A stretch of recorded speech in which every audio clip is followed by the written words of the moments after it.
Olá, gente. Opa, estamos no ar já faz algum tempo. Gente, olha só, nós estamos hoje com duas convidadas que são pessoas muito especiais, que são pessoas de luta, são educadoras. A professora Vanessa dá aula no Estado, faz doutorado na Unicinos, com a temática da questão feminina, questão de gênero, a questão dos direitos e a Marcha Mundial das Mulheres, que foi tema também do mestrado dela, na URGS. Fui colega dela. Eu lembro que, Vanessa, tu não sabe disso, mas vou contar agora aqui. A primeira vez que eu ouvi falar em patriarcado foi no mestrado, quando eu fazia na URGS, a gente fazia cadeiras juntos, e foi lá das tuas intervenções nas disciplinas. Olha, Primeira vez que eu comecei a tu ver que é um tema que não é muito trabalhado, né? Então, tu imagina, eu já tinha passado por graduação, já estava dando aula, inclusive, e ainda na educação não tinha visto esse debate. Então, vocês vejam quão carente é a sociedade de pensar esses temas. E a Alice também é educadora lá no Carolina de Jesus, num cursinho pré-vestibular popular que tem na Zona Sul, ali no bairro Cristal, que pega mediações, enfim, da Vila Cruzeiro, e ela é vice-presidenta da UEE Rio Grande do Sul, né? Então milita também no movimento estudantil com muita força. E, enfim, as duas participam muito fortemente da história da Marcha Mundial das Mulheres, que elas vão poder explicar um pouquinho para nós o que é esta organização, esse grupo que produz, né, ações, enfim, produz ideias, produz materiais e produz intervenções na sociedade, sejam elas nas estruturas estatais ou, enfim, em outras estruturas que são de disputa de direitos. A questão que nós queremos trabalhar hoje aqui, por isso que nós estamos com duas feministas, a questão é a violência contra as mulheres e contra as meninas no tempo da pandemia. Por que na pandemia? Porque nós estamos vivendo isso de forma mais grave. A gente sabe que na pandemia vem problemas de crise econômica e a crise econômica gera várias crises sociais. Nós sabemos que o capitalismo ele é o grande gerador de conflitos entre os seres humanos. Na verdade, muitos dizem que ele cria soluções, que ele desenvolve a sociedade, mas a gente sabe que ele cria os problemas que há nela. A gente sabe que muita coisa de ciência, cultura, enfim, tecnologia avança, mas a desigualdade e o conflito ele é muito presente. E nesse conflito social, a gente vê que tem muito, digamos assim, a corda arrebenta do lado mais fraco. E uma sociedade machista, patriarcal, o lado mais fraco é o lado das mulheres, é o lado das meninas, das adolescentes, e é principalmente isso dentro das periferias. Eu, como professor municipal de escolas periféricas, a gente percebe muito as famílias sendo chefiadas por mulheres, ou às vezes as mulheres tentando chefiar suas famílias e não podendo, porque há um poder paralelo, digamos assim, há um poder instituído na sociedade de que os homens mandam mais, os homens sabem mais, os homens têm mais poder. Então, a gente quer conversar um pouco com a Vanessa e depois a Alice sobre isso, né? Como é que está a situação e como, historicamente, vocês têm feito a luta no campo, né, feminista, o campo das mulheres, por mais direitos e em luta pela igualdade de gênero. E a gente tanto deseja e que, se for analisar, vocês podem trazer dados históricos, tem alguns filmes, tem algumas coisas pontuais na sociedade, mas que as mulheres elas acabam tendo direitos, por exemplo, direitos civis, alcançados muito depois dos homens. O direito ao voto é depois, enfim, direito a divórcio. Tu vê que secularmente, ao longo da história da humanidade, a mulher sempre foi tratada como objeto. Inclusive, a mulher, em alguns países ainda, Oriente Médio, outras nações, que tem a religião com muita força presente nas relações sociais, as mulheres ainda são objeto de troca, né? Um objeto monetário, enfim. Então, eu queria dar as boas-vindas para vocês duas, não quero me alongar, porque a gente quer ouvir vocês, quer aprender. Nós precisamos aprender aqui, enfim, os nossos seguidores, as nossas seguidoras das nossas redes, são pessoas que a gente dialoga sobre vários temas. E o tema do feminicídio, da violência contra a mulher e a menina, é um tema que tem assustado muito nesse tempo de pandemia, porque a gente tem notícias a partir das escolas, enfim, dos núcleos de assistência social na cidade, que a coisa está ficando, digamos assim, mais perigosa do que era. Então, sejam bem-vindas e passo para a Vanessa. Olá, boa tarde. Bom, o Jonas já me apresentou, né? E aí, enfim, eu tinha feito todo um roteiro aqui, mas eu acho que é importante começar, então, por esse conceito de patriarcado, né? Que o Jonas trouxe. E pelo que é a marcha, né? Nós militamos na Marcha Mundial das Mulheres, que é um movimento internacional. A gente está hoje em cerca de 76 países e territórios organizadas, que é antipatriarcal, antirracista, anti-homo-lesbofóbico e principalmente anticapitalista, né? A gente entende que essas lutas elas caminham todas juntas. A gente quer derrubar o capitalismo, mas quer derrubar o patriarcado, porque o patriarcado ele vem antes, né? O capitalismo aprende com o patriarcado como a dominar. E o que é o patriarcado? Ele é um sistema de dominação dos homens sobre as mulheres. E essa ideia de que ele sempre existiu e de que as mulheres sempre foram dominadas é uma ideia equivocada. Então eu deixo como indicação de leitura um livro que chama Face Oculta de Eva. Ele estava até aqui na minha volta, e porque eu estava usando ele para estudar agora de manhã, mas daqui a pouco, se eu alcançá-lo, aqui, vou até mostrar. Sabia que eu tinha deixado perto, porque poderia precisar. Esse livro aqui, deixa eu tentar enquadrar ele. Mais um pouquinho, agora, A Face Oculta de Eva. De Eva, e aí o nome da autora, né, em árabe, e o meu árabe não é muito bom, então, né, mas ele é muito bom porque ele mostra essa perspectiva das mulheres árabes, e essa teórica é maravilhosa, ela continua viva, continua produzindo, inclusive fazendo uma interlocução com a Angela Davis, ela aparece no último livro da Angela, e ela vai mostrar que essa dominação dos homens, ela vai acontecer há cerca de 6.000 anos, e aí concordando com a Safiotti, né, junto com o surgimento do Estado, e aí concordando com Engels, né, no livro Estado e Propriedade Privada, se eu não errei a ordem, e que não foi fácil, entendeu? Não foi um processo fácil de dominação. As mulheres durante muito tempo resistiram e resistem até hoje, né? Mas o patriarcado acaba se instituindo, né? A partir dessa ideia da criação de um deus masculino, enfim. E então eu aconselho assim que se leia essa autora, primeiro para a gente ter um pouco dos autores europeus, né? Que a gente costuma ter muito como referência. Então, começar a ler o que se produz fora desse eixo do norte global, assim, né? Então, por isso, essa indicação de uma mulher egípcia. E o patriarcado, então, esse sistema que se instaurou e que está colocado na nossa socialização, né? É muito difícil romper com o patriarcado, porque essa ideia de que homens têm o poder e que mulheres devem ser submissas. E mesmo para nós que somos feministas e militantes há muito tempo, o patriarcado está introjetado, né? Ele é colocado para ti de uma forma muito natural. Vou dar um exemplo, assim. Há pouquíssimo tempo se discute, por exemplo, furar a orelha de bebê, menina. Porque tu tem que mostrar que é uma menina.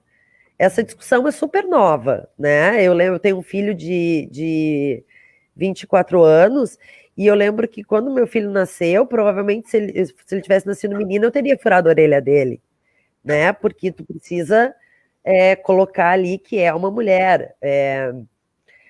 E a violência tem muito a ver com isso, né? A violência doméstica, e que é essa ideia de poder, de os homens, das mulheres serem propriedades dos homens, né? E, bom, exemplos não faltam, a Alice vai falar também, mas a gente na marcha, então, luta para destruir o patriarcado junto com o capitalismo. A gente quer que eles caiam juntos, né? E o Brasil é um dos países com índices mais altos de violência contra a mulher, são altíssimos. E aqui no Rio Grande do Sul, isso tem aumentado, especialmente a partir do governo Sartori. E aí, para vocês terem uma ideia, assim, por exemplo, do quanto se investia e quanto se investe hoje no combate à violência contra a mulher.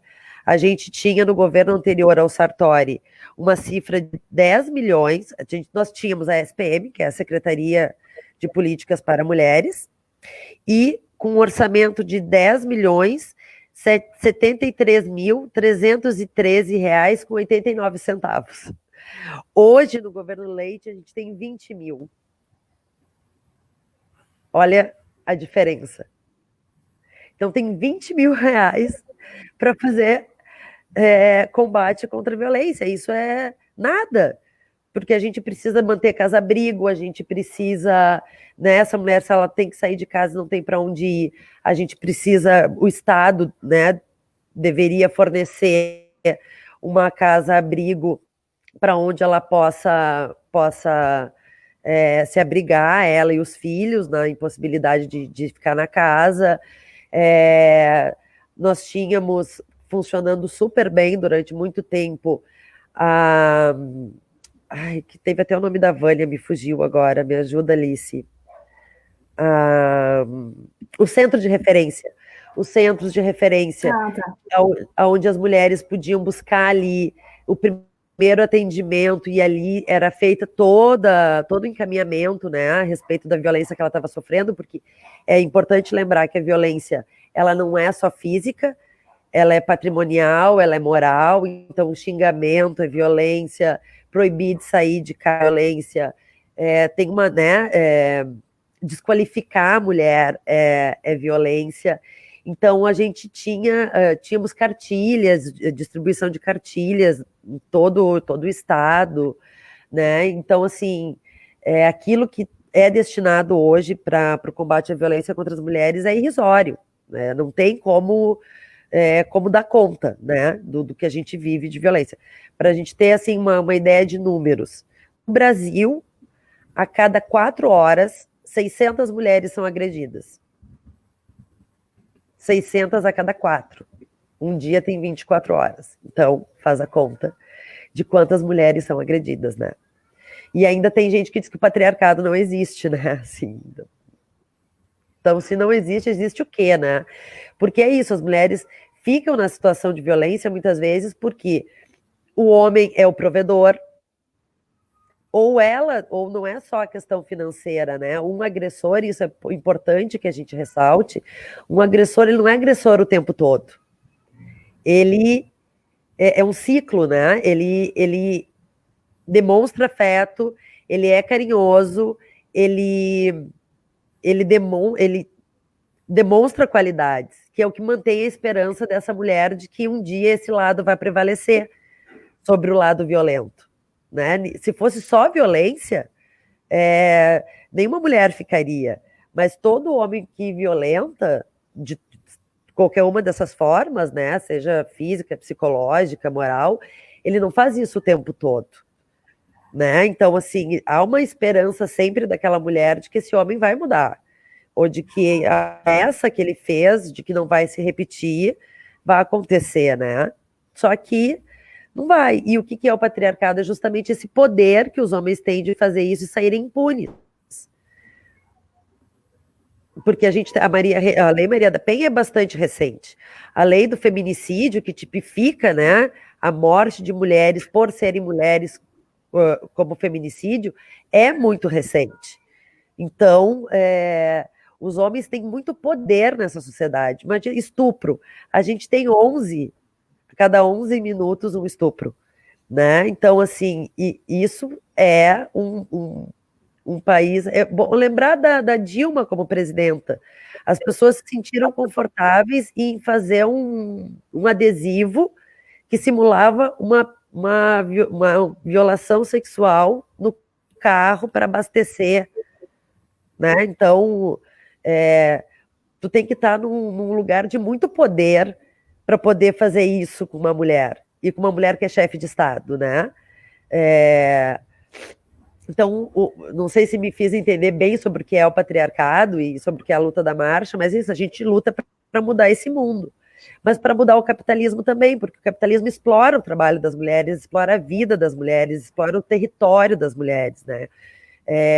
Esse ano a gente está na 5ª ação da marcha, 5ª ação internacional, e a gente tem como foco as transnacionais, né? As empresas transnacionais, que chegam, se instalam e dominam os territórios, né? Dominam e se apropriam do trabalho das mulheres. É só a gente pensar aí na de 90, por exemplo, tu vai ver tem um aumento do trabalho feminino. As mulheres estão mais inseridas no mercado de trabalho.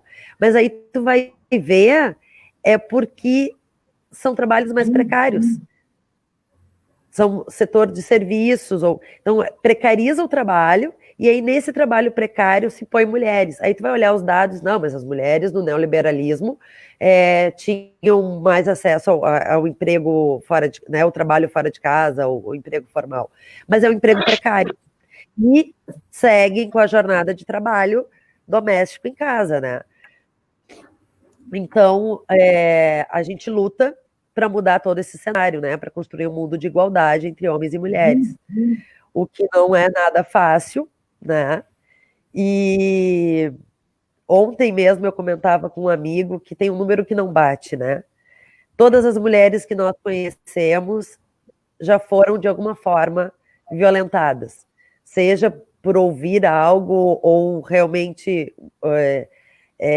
violentadas em casa. Essa ideia de que a casa é segura também, a casa é um lugar muito inseguro para as mulheres, porque é aí que acontece grande parte das violências, principalmente de violência sexual em crianças e adolescentes, é em casa.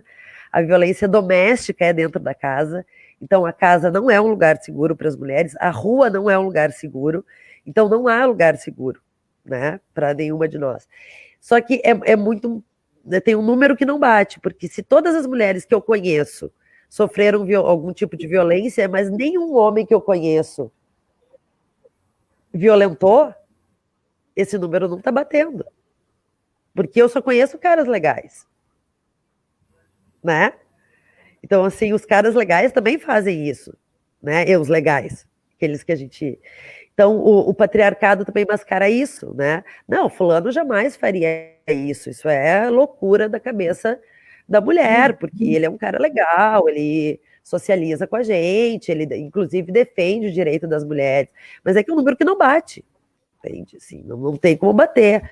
Uma totalidade de mulheres que sofreu violência e nenhum homem que eu conheço em 40 anos de vida me disse, não, olha, eu violentei uma mulher, eu abusei, né? Eu não sei se a Alice conheceu algum, ou o Jonas conheceu algum, mas eu nunca conheci.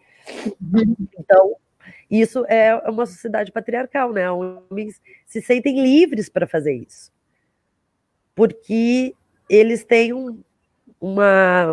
a sociedade, ideologicamente, ela está preparada para que esses homens cometam isso e que não haja problema. Deixa eu pegar uma aguinha aqui. Mas acho que já até extrapolei muito tempo. Passo para a Alice, enfim. Obrigado, Vanessa, pelas tuas palavras iniciais. Antes de passar para a Alice, só quero agradecer os comentários das pessoas que estão aqui conosco. Marta, Soraya, Rosane, a Eulália, o Pedro, a Elaine, Leandro, Fábio, a Norma. E olha só, a Elaine colocou um comentário aqui para ti, Vanessa. Você sabia? Ela é minha colega e foi tua colega na Restinga, Elaine Garcia. Olha! Sim. É verdade, beijo. Legal. E assim, antes de passar para a Alice, só dizer que eu me esqueci de colocar, né? Ela está fazendo licenciatura em Química na URGS. E agora até recordei, Alice, que tinham livros que diziam o que a mulher deveria fazer. E eu lembro que o livro Emílio, do Jean-Jacques Rousseau, filósofo iluminista, dizia que era mundano a mulher fazer ciência, produzir ciência ou estar na política, né? Então, e aquele livro ainda está nas raízes da sociedade, porque se tu for ver, a maioria das ciências duras, digamos assim, a ciência exata, a ciência da natureza, não é feminina, né? Não é de público feminino, enfim, só para lembrar desse livro. Então, seja bem-vindo, Alice. Justamente. Obrigada, Jonas. Obrigada, Vanessa. A todos os comentários também, né? Acho que é bem legal a gente receber todo esse feedback, essa energia toda que vem dos comentários, né? Acho que dá uma aquecidinha, assim, agora que a gente é meio que obrigado a fazer esses momentos virtuais, né? Justamente, assim, começando onde tu parou, e aí da onde a Vanessa nos traz também essa coisa do patriarcado, na ciência, na produção do conhecimento, na produção acadêmica, né? E eu vivo ali num ambiente mais duro da ciência, mas ainda assim a química ela é considerada uma ciência feminina, porque ela tem muita coisa coloridinha, tem cozinha, mexe na temperatura, então ela tem toda essa associação, inclusive tem estudos sobre isso, né, dessa associação da química com a cozinha, né, de ser uma coisa ali, uma alquimia e mexe, então ela é uma ciência muito mais feminina do que a física, por exemplo, do que a matemática, que é mais do cálculo, que é mais da fórmula, né, então que tem toda essa coisa mais dura, né, mas que ao longo da história, muitas mulheres assinavam com nomes masculinos para poder publicar seus trabalhos. As mulheres demoraram muito tempo para poder entrar nas universidades, para poder serem educadas nas escolas.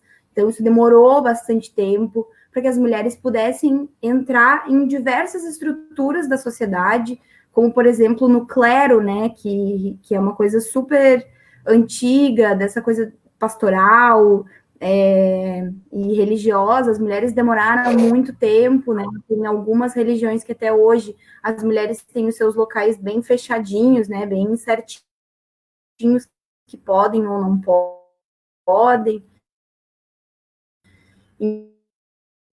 Então, tudo gira muito em torno dessa submissão aos homens, né?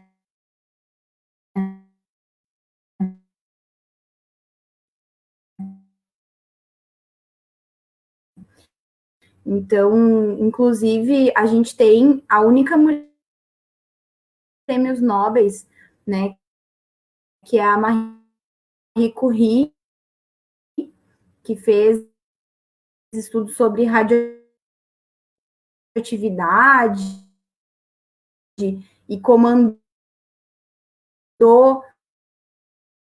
durante a guerra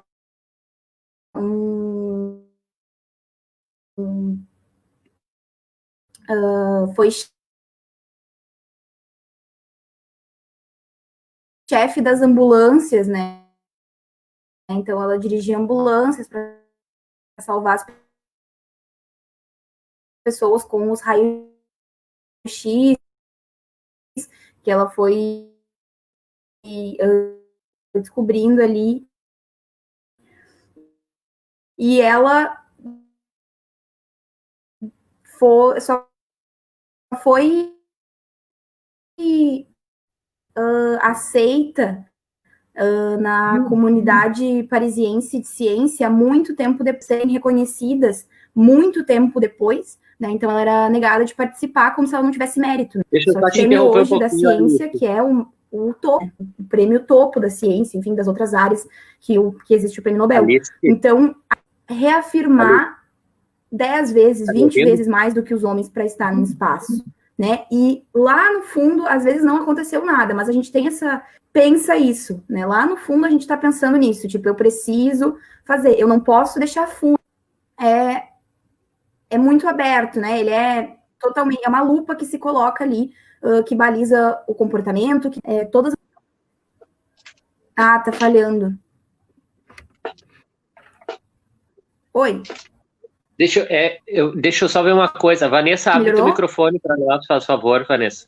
Abre teu microfone. E olha só, falhou um pouco, Alice. Eu não sei se falhou para mim ou falhou para todo mundo. Queria que as pessoas pudessem comentar aqui. Travou, ó. Então, assim, ó, deixa eu só pedir para tu retomar, então, Alice, que eu não consegui ver, que eu acho que é o mesmo que todo mundo que está assistindo. Essa questão da francesa, começa de novo ali para nós, por favor. Tá, sim. Que é a Marie Curie, ela recebeu 2 prêmios Nobel, um na química e um na física. E ela é a única pessoa que teve esse feito, né, entre homens e mulheres, que recebeu 2 prêmios. E ela não foi aceita, depois de ter recebido esses 2 prêmios, na Academia de Ciência Parisiense, né? Então, ela era polonesa, se eu não me engano, e foi morar na França, né, e fez seus estudos lá. E ela não foi aceita, dizendo que ela não tinha mérito, né? Mas a gente sabe que ela até hoje é a única pessoa que recebeu 2 Nobéis, então se alguém não tinha mérito, né? Se ela não tinha mérito, então, né? Que espaço é aquele, enfim. Então ela foi aceita muito tempo depois. E ela também teve a carreira dela arruinada, porque depois que o marido dela faleceu, que eles trabalhavam juntos, ela se envolveu com outro homem. E aí, isso foi motivo para acabar com tudo. A casa dela foi atacada, ela foi atacada. Então, assim, a vida profissional dela não valia de nada, porque ela tinha relações ali, mas a vida do homem que ela tinha relações, depois da morte do esposo dela, não aconteceu nada, né? Ele seguiu tranquilo, ele seguiu bem, e eles, na verdade, estavam procurando algum motivo, né? A sociedade procura algum motivo para acabar com o que a gente está fazendo, para dizer que o que a gente está fazendo é errado, é ruim, não tem valor, né? Era justamente desse ponto, assim, que a gente precisa se provar 10, 20 vezes mais para ter o mesmo valor, ou até menos, né? Às vezes a gente não consegue chegar no mesmo nível de valorização, mesmo que subjetivo, né? Então, isso é uma realidade muito latente de desvalorização.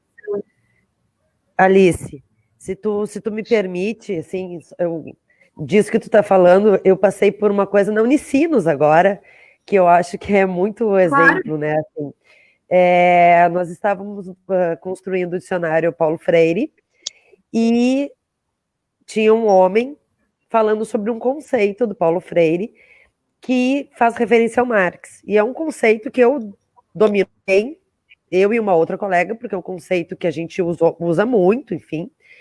Eu disse, não é isso que o Paulo Freire quis dizer, nem é isso que o Marx disse. Está equivocado. E ele insistindo comigo. Eu disse, não, eu tenho certeza do que eu estou te dizendo. E eu vou buscar agora essas referências e vou te mostrar, porque tu estás errado.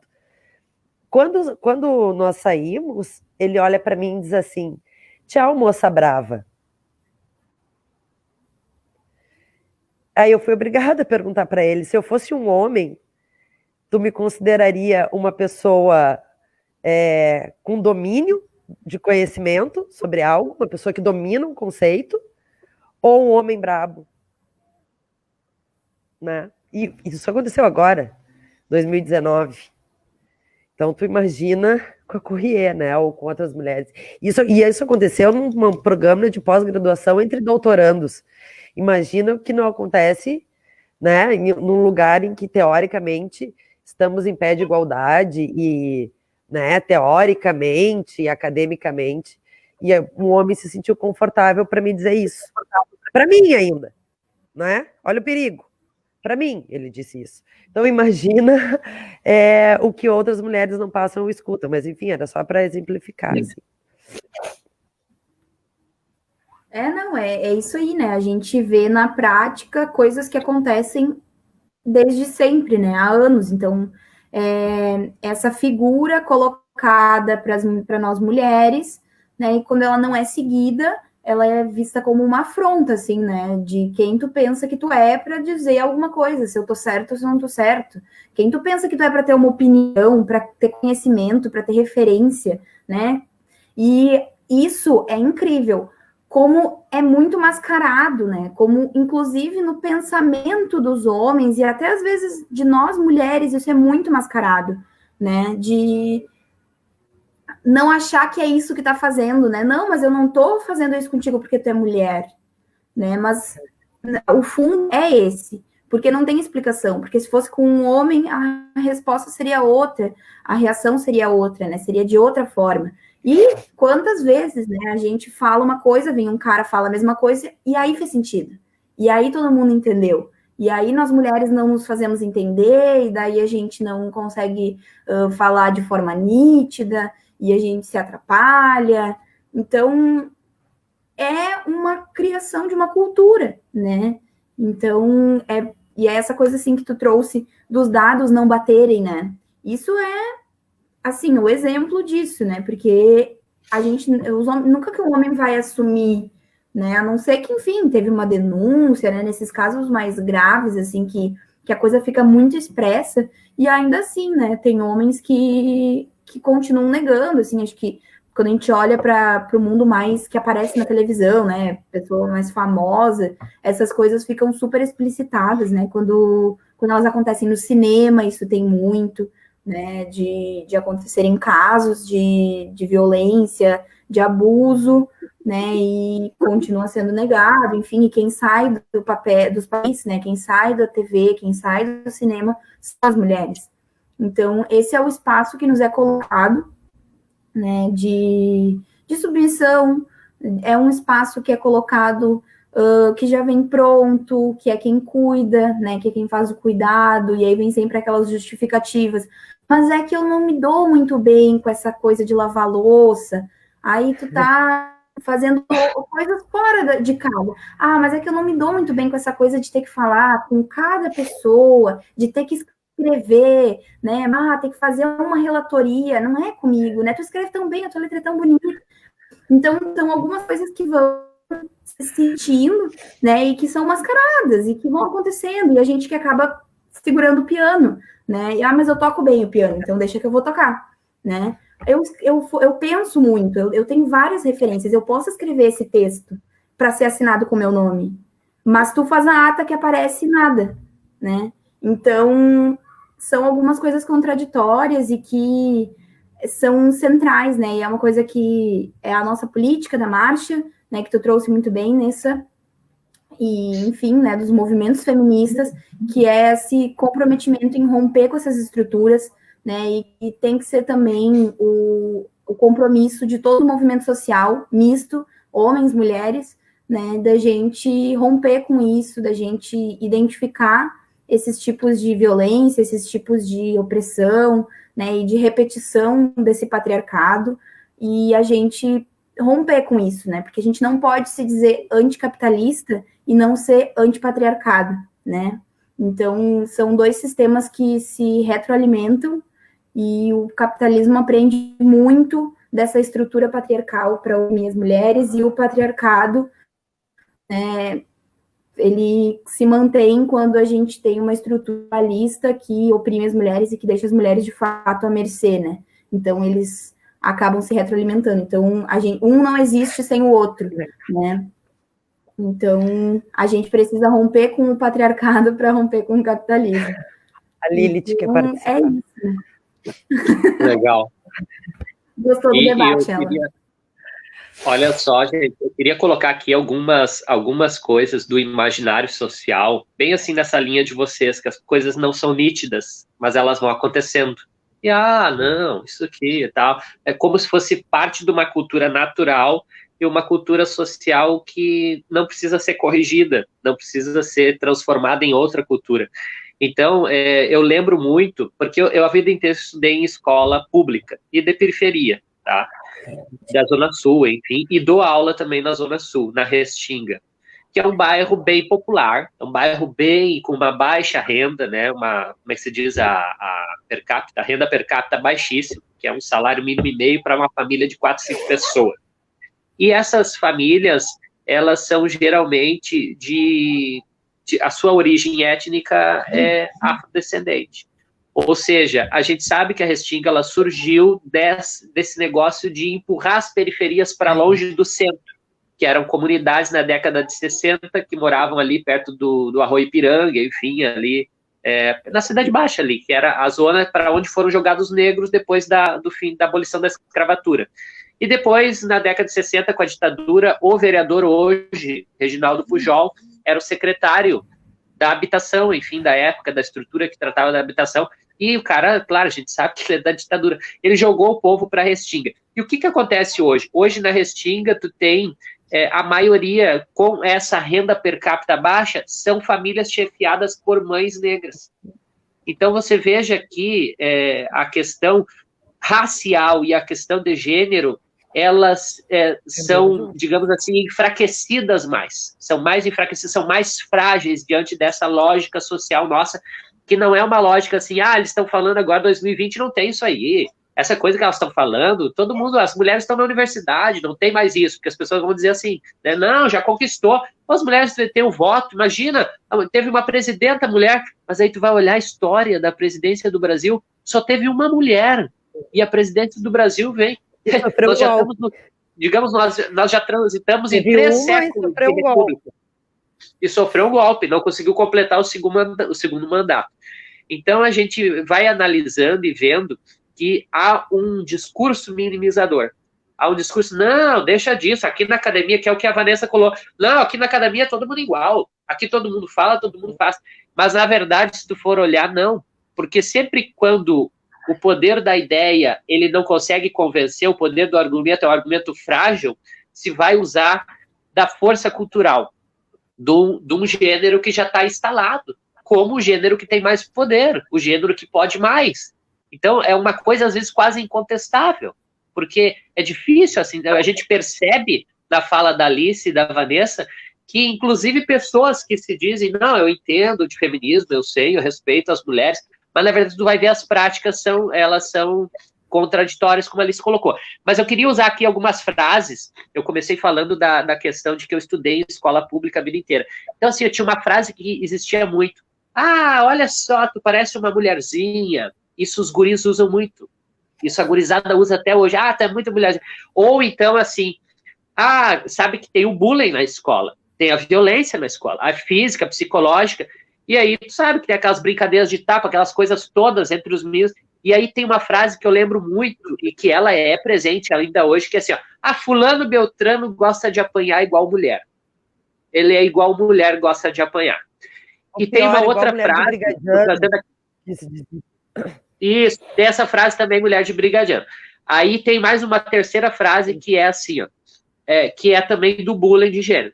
E, olha só, ele é feminino, olha só o jeito dele, olha como ele fala, ele é feminino, num sentido pejorativo. E isso tem muito. E isso, gente, olha, eu tô falando de pessoas que, inclusive, frequentam partidos, né, partidos de esquerda, pessoas adultas, tá, militantes, sem sombra de dúvida, pessoas que ajudaram a construir direitos, ajudam a construir direitos, mas que tu vê essas brincadeiras, porque tem os momentos de seriedade, digamos assim, que são os momentos institucionais, e tem os momentos não regrados, digamos, em que aí é revelado o verdadeiro sentimento, o verdadeiro processo ontológico das pessoas, de ser, naquele termo que a gente usa, né, que a Vanessa conhece bem, que é da sociologia, ser social. Quem é o ser social real dessa nossa sociedade, inclusive dentro da esquerda? Mas não vamos entrar, talvez, nesse debate, só estou trazendo aqui elementos para a gente pensar. E queria, já para passar para a Vanessa, um último apontamento sobre a educação que vocês colocaram. Historicamente, o magistério, depois ele era masculino, e daí, quando ele virou feminino, a redução do salário foi drástica, porque, inclusive, os escritos da década de 30, 40, que eu estudei um pouco história da educação, dizia o seguinte, a mulher, ela pode ser professora do curso normal, enfim, vai lá dar aula, alfabetizar, e ela precisa só de um subsídio, porque, na verdade, quem mantém o lar é o marido.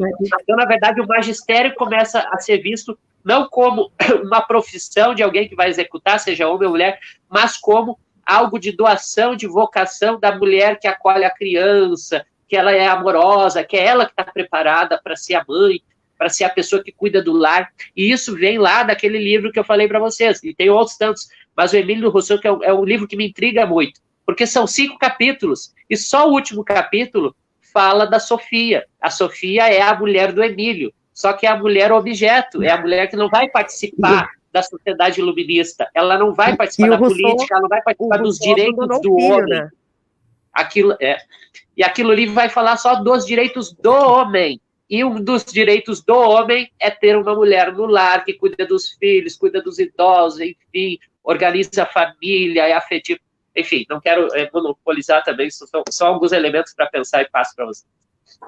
É que assim, bom, primeiro, se a gente for pensar no Rousseau, né, a filosofia, é só pegar ali o clássico Os Pensadores, né, são os pensadores, não tem pensador ali, né, então, os pensadores.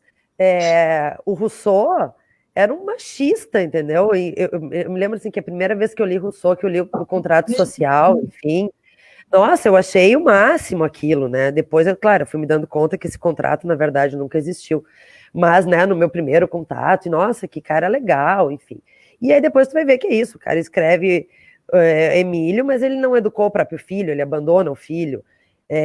Os grandes pensadores durante a Caça às Bruxas, e aí o livro da Silvia Derich, O Caliban e a Bruxa, vai mostrar isso. A Caça às Bruxas era, na verdade, uma caça às mulheres pobres para expropriação de terras e apoiado pelos grandes pensadores da época, né? Que são esses grandes filósofos aí que a gente lê hoje e usa como referência para muita coisa, né? Então, assim, e já colocando no tema da pandemia, entrando nisso, né? Tentando pegar um pouco da escola e falar da pandemia já. A escola é um lugar onde se reproduz entre os colegas. Eu, que sou uma mulher lésbica, né? Eu nunca vou esquecer, um dia eu estava numa escola, recém tinha chegado, eu sou fumante, fui fumar num cantinho, era de noite, e eu vi os colegas, homens, fazendo piadas entre eles como se fossem gays, né? Fazendo piadas homofóbicas entre eles. Eu, obviamente, não me aguentei, levantei, perguntei qual era a disciplina do professor. Ele me disse, era um professor de humanas, eu disse, olha, só quero te dizer que eu estou super ofendida, né? Vocês fizeram piadas super homofóbicas, eu sou uma mulher lésbica, mas eu estou muito mais preocupada com os alunos que nós damos aula e compartilhamos turmas. Porque se tu acha natural fazer esse tipo de brincadeira, como é que tu protege os teus alunos? Né? Então, assim, a escola é um lugar de reprodução da violência. Então, quem educa os educadores, né? Porque a gente vem de toda uma construção de educação que também é machista e patriarcal. E aí, para não fugir tanto do tema que a gente também está tratando, que é o tema da pandemia, né? Agora, por exemplo, as professoras estão em casa fazendo trabalho remoto, trabalhando muito mais, passando muito mais tempo planejando aula e corrigindo trabalho e tentando dar certo essa coisa maluca de aula online para aluno que não tem nem celular, e dando conta do trabalho doméstico e dando conta dos filhos e sofrendo violência sem ter como denunciar. Porque é isso, né? Isso eu acho que é um dos temas centrais, né? Que é isso, a violência no tempo da pandemia, né? As mulheres estão trancadas em casa com os agressores. Então, tem iniciativas da máscara roxa, o X na mão, mas os agressores sabem disso, né? Eles vão evitar que a mulher vá na farmácia. Eles, os agressores, eles têm toda uma rede já né, tem todo um pensamento já para cometer as violências que cometem. Então, assim, se a gente for ver, só no Rio de Janeiro, durante esse período da pandemia, já teve 50% de aumento de feminicídio, né? E aí, se a gente for pensar de ligações de denúncia para as redes de Disque 100, subiu 9%. Então, e aí a gente tem que pensar que isso é subnotificado, né? Isso é o que a gente consegue chegar ainda no sistema. Então, isso está muito abaixo do que provavelmente é a realidade da violência que as mulheres estão vivendo, né? E aí, tentando juntar isso com a escola, né? A escola é um lugar reprodutor, né? De violência. Não dá para a gente imaginar, porque é isso, não há lugar seguro para as mulheres. É por isso que eu, quando chego em qualquer escola onde eu vou lecionar, eu digo, eu sou feminista e lésbica. porque isso protege as minhas alunas mulheres e isso protege os meus alunos gays. Eles encontram alguém ali que está numa relação de poder, né, dentro daquela estrutura, e que pode acolhê-los, assim, e é o que quase sempre acontece, né, sempre vem parar em mim os problemas, e aí eu sempre me incomodo um monte nas escolas por causa disso, assim, eu sou famosa na CRE já, né, porque é a referência que eles têm para poder se apoiar, né, então, assim, é bem importante que nós, nos lugares onde estejamos, que a gente se coloque né, ou como lésbica, ou como feminista, ou como alguém que está ativa no movimento negro, ou que faz a luta antirracista, para poder proteger os alunos, né?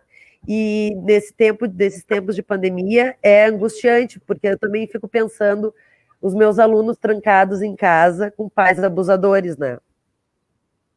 Porque a gente está falando de violência contra a mulher, mas pensar também que as crianças também estão trancadas com homens que abusam de crianças sexualmente ou fisicamente. Então, assim, né, essa pandemia, o isolamento social, ele traz problemas para mulheres e para crianças também, né? Torna ainda mais inseguro. E os dados vêm mostrando isso, não só no Brasil, né? A violência aumentou na China, aumentou na França, aumentou na Itália. São dados mundiais que a gente tem que nos mostram que durante a pandemia as mulheres têm sofrido mais violência e muito mais dificuldade em fazer a denúncia, né? Porque o agressor está ali, ele está em cima, né? E então, enfim, não quero também tomar todo esse tempo. Que professor é triste, né? Daqui a pouco eu passo até prova para você. Alice. Então, né, toda essa questão de violência que a gente falou no início e trouxe todo esse cenário, ele está extremamente maximizado agora, né? E a pandemia, ela está deixando muito evidente todas as desigualdades sociais que a gente vive. Ela está colocando na vitrine, assim, todas essas coisas, porque é um momento que a gente está parando para olhar, né? E é muito importante, porque a violência contra a mulher, ela não começou agora, não é agora que as mulheres estão começando a vivenciar essas situações mais em casa. Agora elas não têm condição de sair de casa, elas estão presas com esses agressores, presas também a ter que cuidar da família, né? Isso se só tiverem família mais nova, né? No caso, filhos, mas se tiverem pessoas idosas também, são essas mulheres que vão ter que cuidar, então elas não têm para onde ir, né? E isso é bem complicado, a gente às vezes não tem dimensão do controle que essas mulheres passam em casa, né? De literalmente não poder sair de dentro de casa, né? É uma vida confinada a esse homem, né? A esse objeto, assim, que ela se torna de manter a casa. Então é isso, ela perde os sentimentos, ela perde as sensações, ela vai perdendo tudo, né? Ela se torna ali aquela pessoa que acorda cedo e dorme tarde e mantém tudo em ordem e obedece.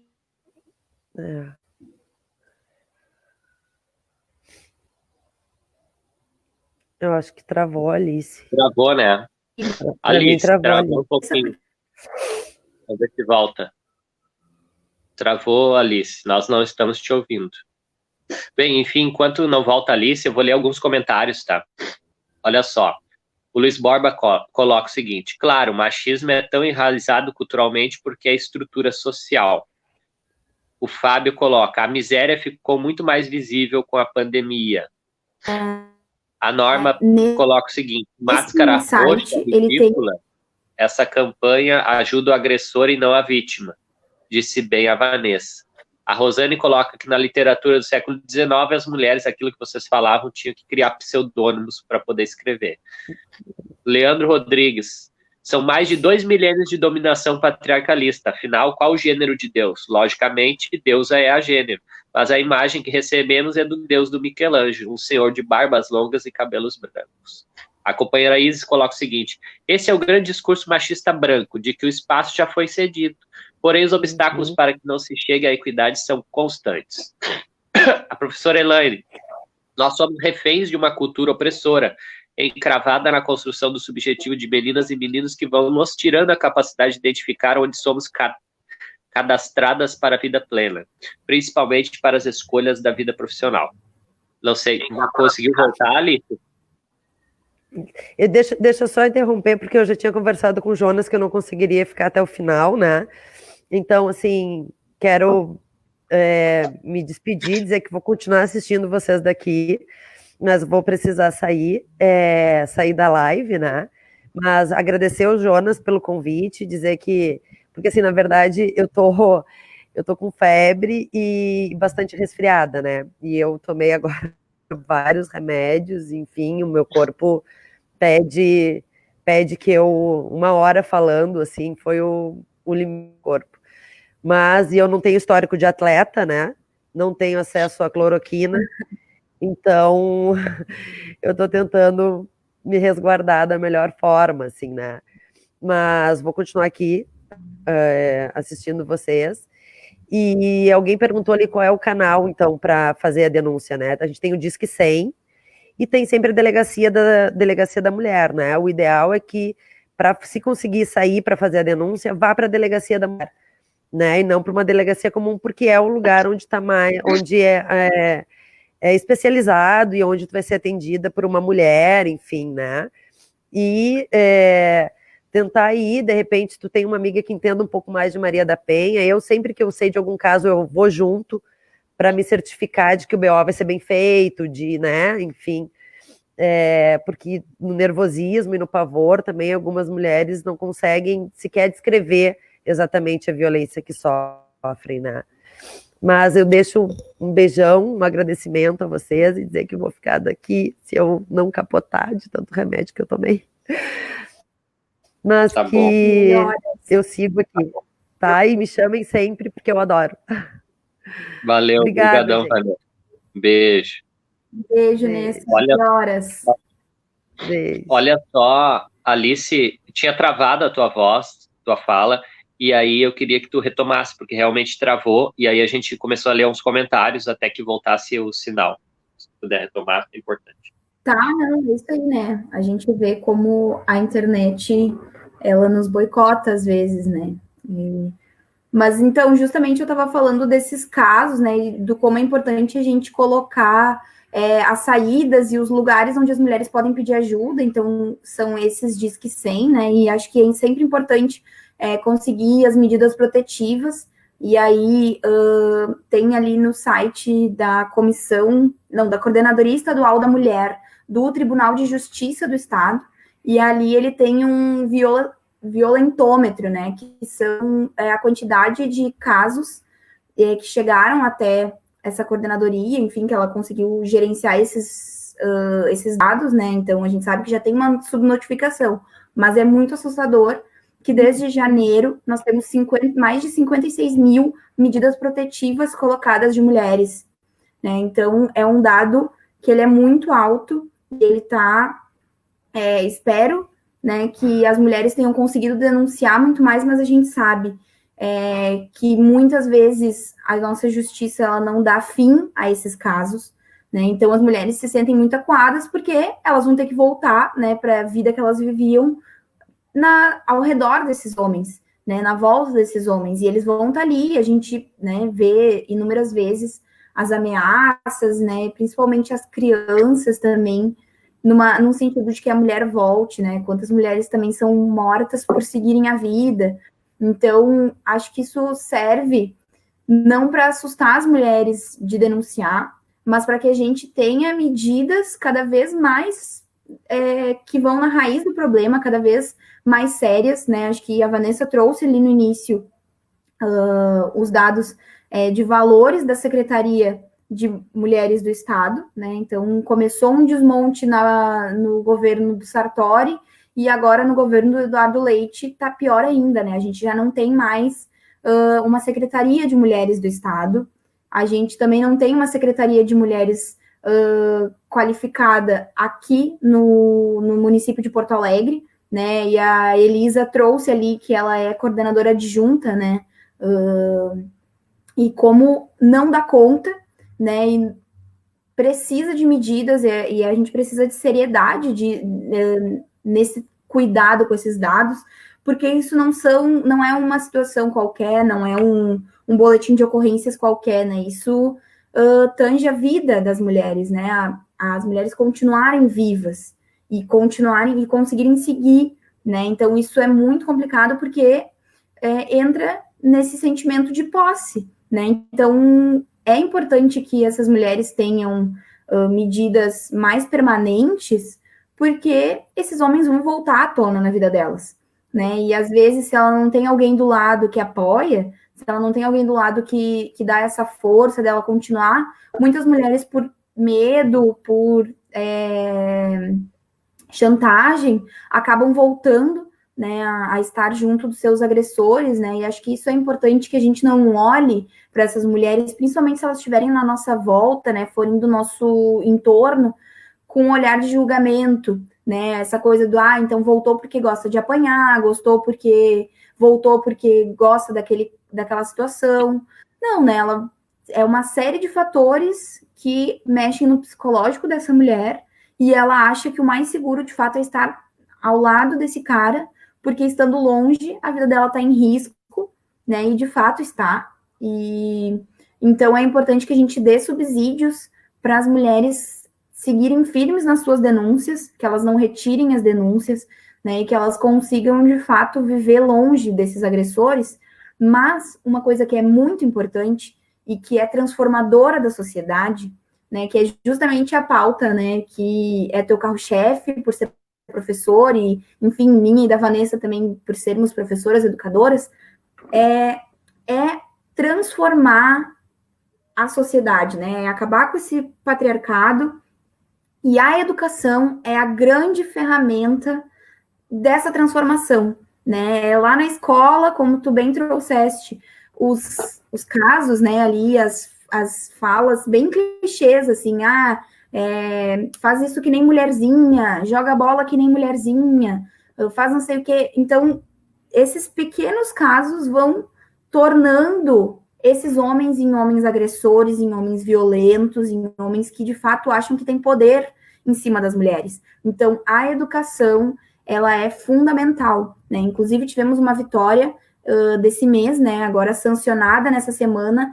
que foi uma lei que era da Sofia, que ela colocou na Câmara de Vereadores, enquanto ela era vereadora, né, que agora é deputada, né, Sofia Cavedon, que conseguiu passar essa lei também na Assembleia Legislativa, da importância, né, e da obrigatoriedade da gente trabalhar a violência contra a mulher nas escolas, né, que a educação seja uma ferramenta de combate à violência, isso é central, né, importante é que quando a Vanessa fala que ela se coloca como feminista, como lésbica, porque a gente se coloca também como ali uma fortaleza para aqueles estudantes, para aqueles alunos, de procurar ajuda, de procurar socorro, mas também a gente se coloca como desconstrutores do machismo na escola, que é um espaço muito importante, é um espaço fundamental na formulação, na criação da índole, né, da personalidade das crianças,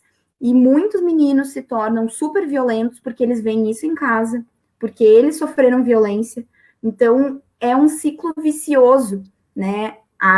O Paulo Freire nos diz, né, quando a educação não é libertadora, o sonho do oprimido é se tornar opressor.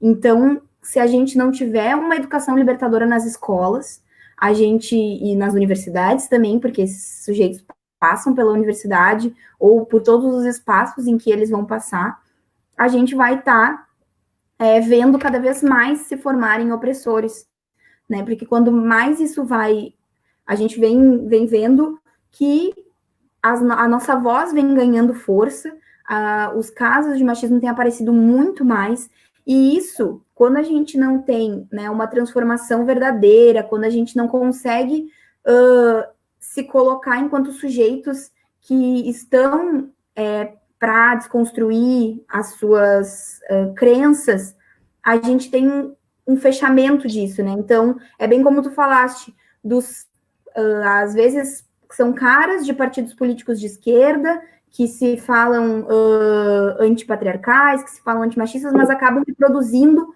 muita coisa, porque daí se fecha e não olha para as próprias crenças, né? Não revoluciona as próprias crenças. Então fica muito do apontado outro, porque está tudo muito em voga. Então eu não vou eu vou fechar o que eu tenho em mim, vou fingir que não existe, e acaba reproduzindo até chegar em pontos muito extremos, né? A gente sabe que existem muitos casos, então é importante que a gente faça esse combate, essa transformação através da educação também, né? Mas é central que a gente também tenha que a gente faça jus, né, ao fundo que é destinado aos municípios, né, para as políticas das mulheres de enfrentamento à violência, que a gente consiga ter, né, de fato, uma política de combate à violência contra as mulheres no nosso município, que a gente tenha espaços mais acolhedores, que a gente tenha uma secretaria da mulher qualificada, que tenha verbas para fazer casas de referência, que tenha verbas para fazer mutirões, né, que possa passar nas casas, que possa, de fato, encontrar essas mulheres e que possa criar um espaço acolhedor, né, porque hoje as mulheres, elas, além de estar confinadas com seus agressores, que muitas vezes são os pais dos filhos, elas também não encontram um espaço seguro para sair dali, né? E muitas vezes é isso, a gente também vive uma precarização do emprego, né? Então as mulheres também já não têm renda suficiente e está muito mais difícil de conseguir ir embora para sair e para conseguir morar em outro lugar com os seus filhos. Então tá tudo mais dificultado, né? Acho que a gente precisa vencer isso, a gente precisa colocar a política pública, né, e colocar o Estado a favor dessas mulheres para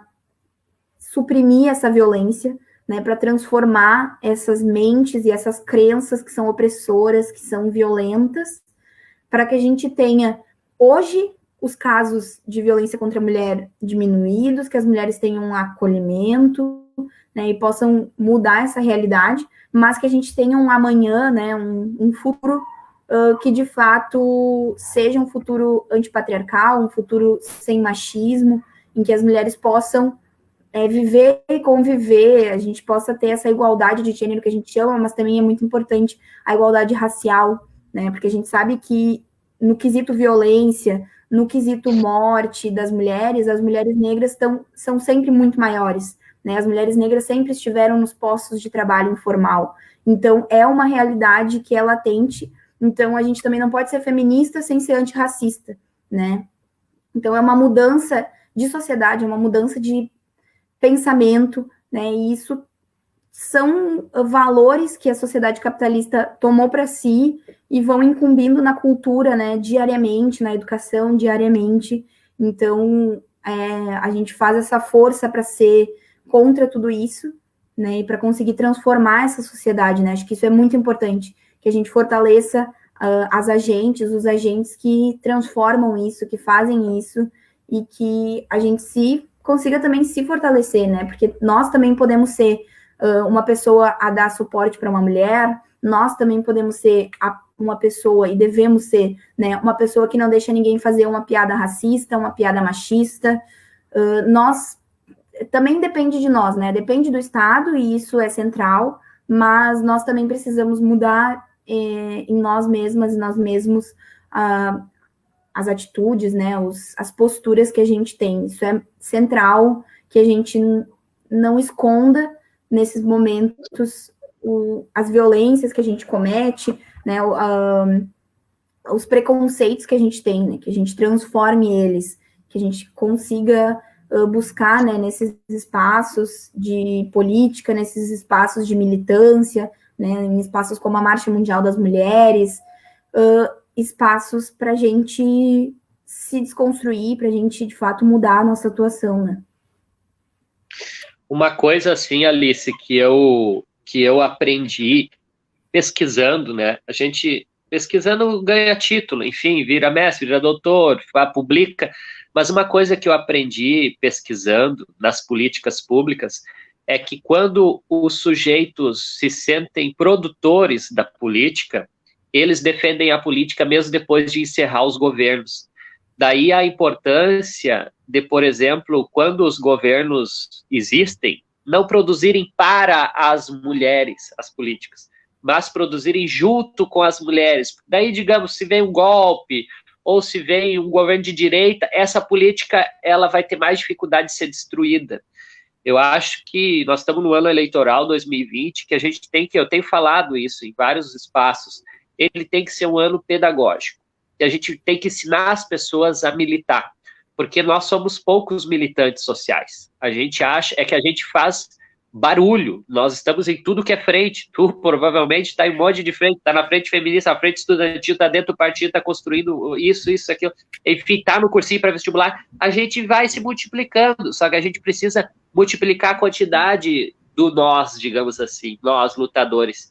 E aí a importância, por exemplo, de lá no cursinho que vocês têm, vocês não têm só as disciplinas duras, vocês têm um processo de formação social, de discutir com as pessoas sobre a importância do Estado, a importância, enfim, dos direitos e das próprias cotas. Eu acho que talvez a gente tenha que fazer mais, esse é um exercício da esquerda, de construir com as pessoas. Nós já tivemos momentos que se construía muito com as pessoas, que foram desvirtuados depois, com o passar dos anos. O próprio orçamento participativo. Alguns membros da esquerda mesmo desvirtuaram o orçamento do participativo. No momento em que começaram a transformar os debates em curral eleitoral, de disputa mesmo, do candidato, 2, 3 candidatos na região e disputava a pauta para ver que obra faziam e tal. Então, assim, tem coisas que às vezes elas vão implodindo o próprio processo de construção da cidadania.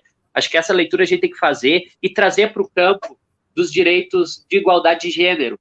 Porque Porto Alegre, ele deveria ser exemplo para o Rio Grande do Sul, como capital, como, digamos assim, onde estão os intelectuais do Rio Grande do Sul, estão concentrados na região metropolitana. Então, na verdade, aqui é o que tinha que ter de mais avançado em políticas. Deveria ter uma secretaria, eu acho que deveria ter realmente um fundo pesado, né? Um fundo específico, pesado, que hoje os fundos do município, eles existem no papel, na prática eles não existem. E tem o fundo, né, da questão dos direitos da mulher. Eu acho que isso são coisas pequenas, mas que podem ser gestos de construção junto com as pessoas. Porque no momento que for de um governo iluminado, o outro vem e tira. Então, acho que talvez o exercício maior junto com isso, não só de produzir políticas e de lutar, acho que o exercício que vocês na marcha fazem, vocês fazem com as mulheres, não é para as mulheres. Daí o diferencial do entendimento de como a política pode ser um objeto ou ela pode ser um instrumento que constrói sujeitos. Então, é só para trazer esse comentário e te passo já para as tuas considerações finais, que a gente está em 1 minuto e 8. Não, é isso aí, é bem importante que a gente tenha esse comprometimento, né? E Porto Alegre também sendo, né, a capital do estado, acho que é importante. Temos diversas cidades também do estado que são grandes polos, que têm universidades, né? Foi uma vitória também dos nossos governos, foi colocar a universidade espalhada pelo estado, né?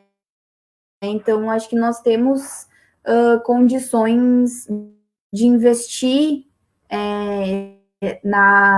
no combate à violência contra a mulher, no combate às opressões de gênero, no combate à morte da juventude negra, né? Então, a gente investir nisso e ter muitos resultados, né? Resultados positivos.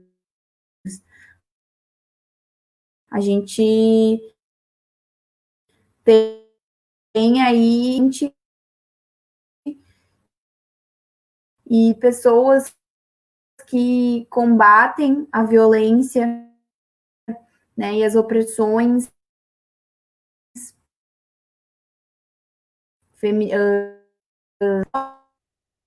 fóbicas diariamente, né? Então, se a gente tiver uma política, se a gente tiver, bem como tu falou, né, as pessoas do município ao lado, a gente só tem condições de ganhar, só vai avançar.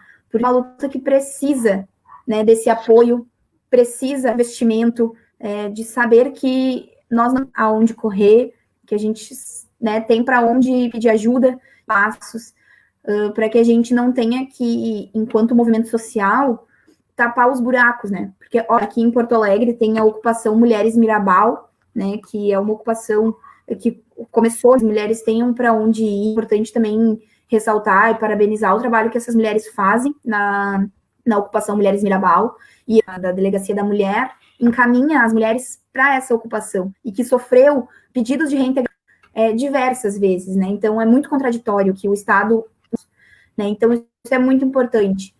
Nós também da marcha, né, foi uma iniciativa de distribuir sabão para as mulheres, e aí dentro do pacote do sabão tem os números que elas podem pedir ajuda, porque a gente sabe que é uma coisa que vão ser as mulheres que vão mexer, que vão ser as que vão ter acesso, né? Então foi uma importante iniciativa da Marcha Mundial das Mulheres aqui, que aconteceu na Serra, né, e nós também fizemos aqui em Porto Alegre.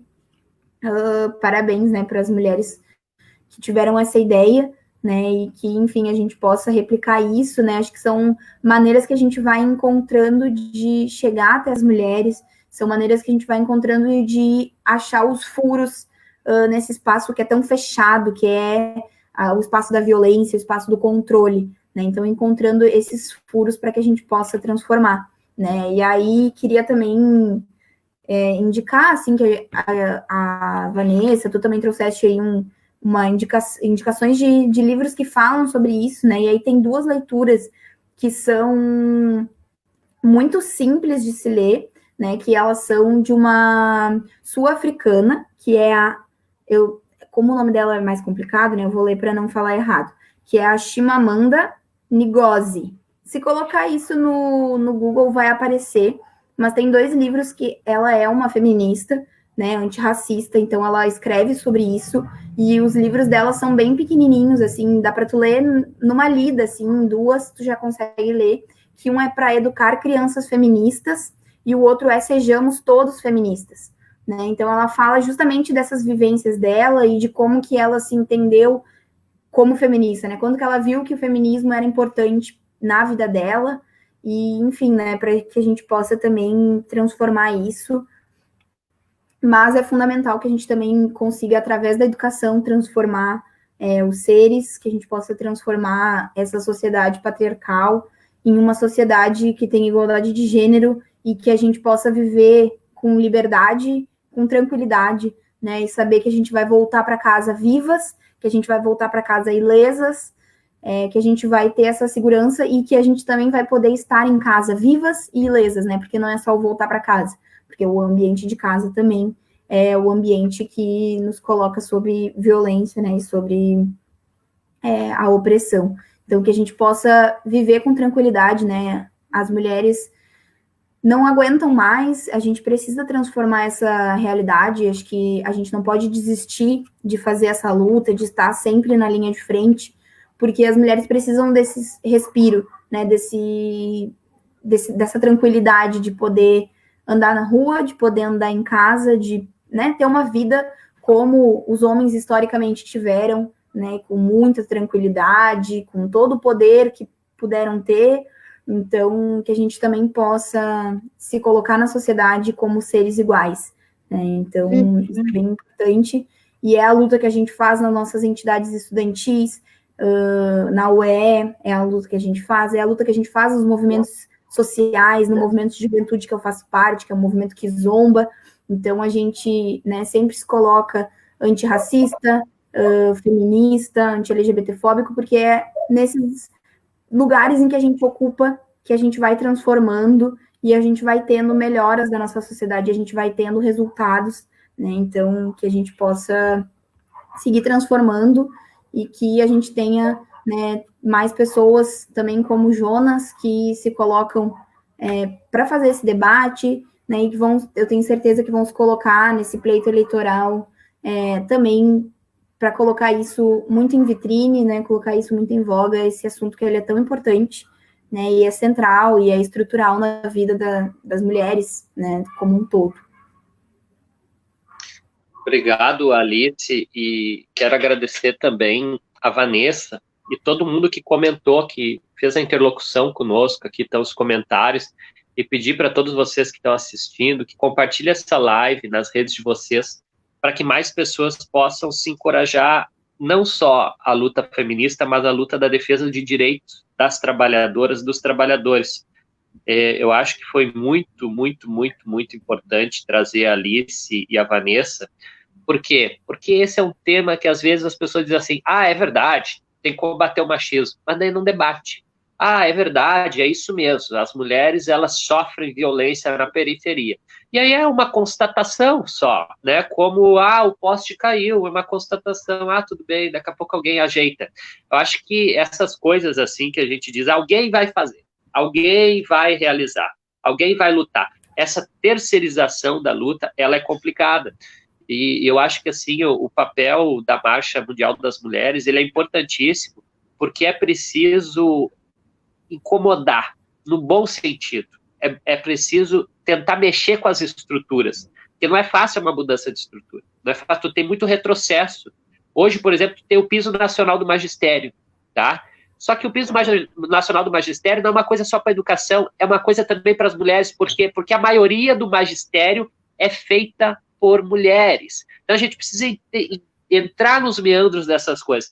Quando os governantes atacam essas políticas que são para mulheres, que têm no seu público-alvo a maioria de mulheres, eles, na verdade, eles estão trazendo por trás um discurso que é de continuar com o patriarcado.